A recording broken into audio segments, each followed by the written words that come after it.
place that he was assigned as a military chaplain for almost 25 years. Places as far away as Spokane, Washington, Caribou, Maine, where they have to get the moose off the runway for the plane to land, and Ramstein, Germany. Then he paid my way to Germany for a little mission, but we won't tell the federal government about that. Father Jim, when he left one particular assignment, it was very interesting. He was packing up, and he had been there for a good number of years. He was packing up, and he was getting things together, and in his office, he encountered a box, and the box had 3 eggs and $51 bills. And he had never seen this box before. He had never kind of cleaned that part of the office, so he asked the secretary, "What do you know about this box?" And the secretary was a little bit embarrassed, and she said, "Well, okay, I'll tell you the story." She said, every time you preached a sermon that was boring or I fell asleep, I put an egg in that box." And so Jim looked at the 3 eggs and he said, "God, I've been here a good number of years. 3 eggs? That's not bad." And he said, "Well, what about the $51 bills?" She said, "Well, every time I had a dozen eggs, I sold them for $1 to an egg."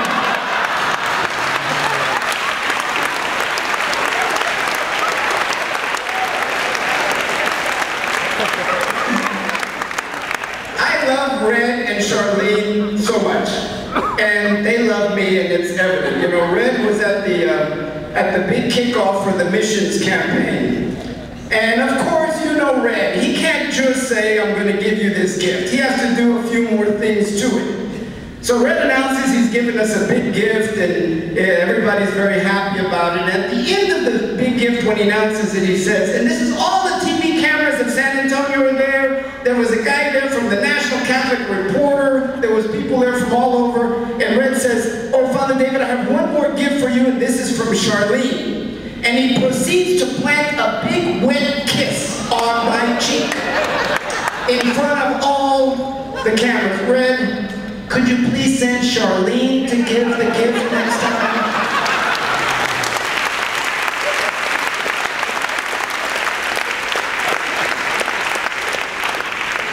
Everybody knows Ruben Escobedo has been one of the foremost accountants of San Antonio before his retirement.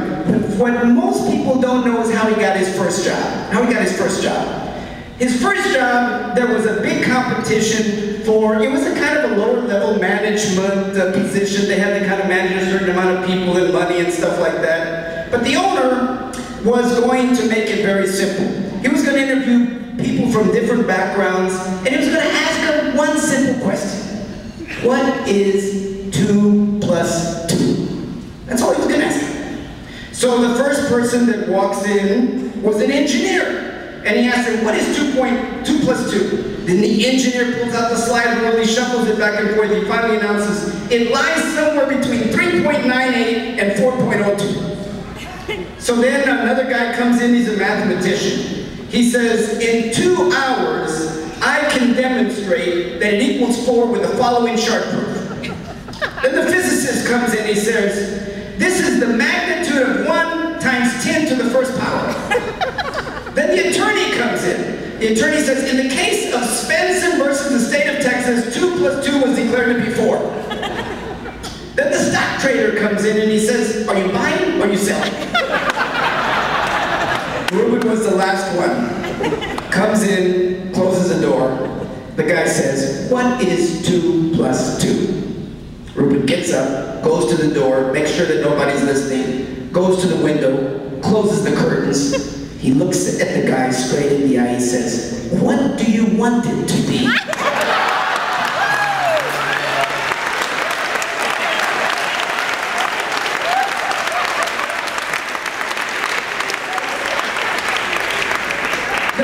The thing that most people ask me is, where in the world do you get your energy? I mean, you're doing 5 things at once, you're running around all over the place. You've got, you know, my Diana, who works with the mission, says, "I've never seen someone working on 2 laptops at one time."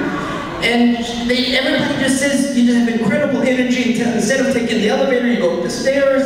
What is it? What's the secret? What's going on? And most people think, well, it's diet and exercise, and that's what I usually tell tonight, only tonight, I will reveal the secret. I've never revealed this secret before. I will reveal it in front of all of you for the first time. I will ask you to please keep it a secret. That's good. The deep, dark secret that I've held all my life. I'm from another planet.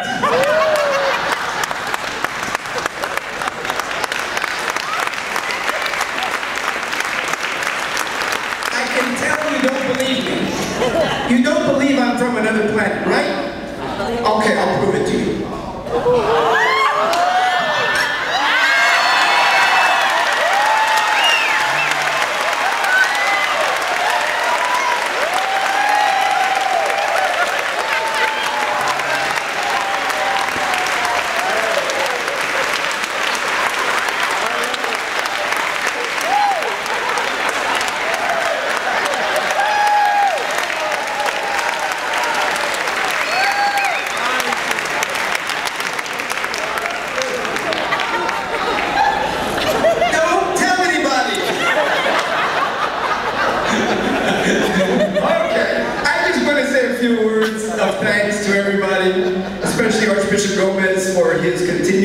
He's been a wonderful support to me.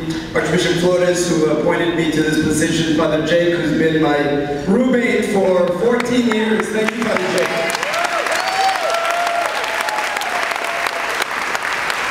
The San Fernando staff that put up with me, and all the people of San Fernando who I love very much like family. The Historical Center Foundation staff, Amy and Sarah, the board, the Historical Center Foundation board. Father Virgil, I love him and I hate him because he's the one that taught me to this job, but I love him very much.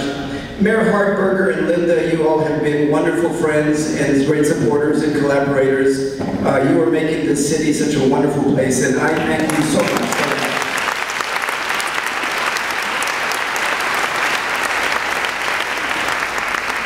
I have very sharp comments. What a ride this has been. If you would have told me 13 years ago what was going to happen while I was at San Fernando, I would have either laughed hysterically or I would have run out of the door. As I've said to many people lately, these past 13 years have changed me forever. My dreams for myself, my church, and the world have been shaped by this very difficult yet profoundly satisfying experience in the center of our city. What San Fernando is about, in my opinion, is people coming together. Sometimes you have to shout out the vision and call people to come together. Sometimes you simply create the space for people to come together and then get out of the way and let them do it. I've discovered that cathedrals are those kinds of special places that gather people. That is why they were created. They speak of God to us, inspire the Spirit, create music and art, offer consolation and strength, challenge injustice, and create the moments when diverse peoples of race, location, economic means, or religious beliefs can meet and overcome the barriers that exist among them. San Fernando has helped to create community for this great city. It is certainly not the only place that does this, but it's the historical central place that has always done this. Community dispels fear of each other, creates a sense of purpose, and urges us to address the common good. And when we do this, our city fulfills its most sacred calling. I was privileged to be here at the right time, in the right place, in the history of this church and this city, with the gifts that only God gives. I was privileged to have examples of both religious and secular leaders to inspire me and with whom I could collaborate so that good things happened. It is to all of them and to all of you that I owe a deep thanks. May God bless San Fernando. May God bless San Antonio. Gracias.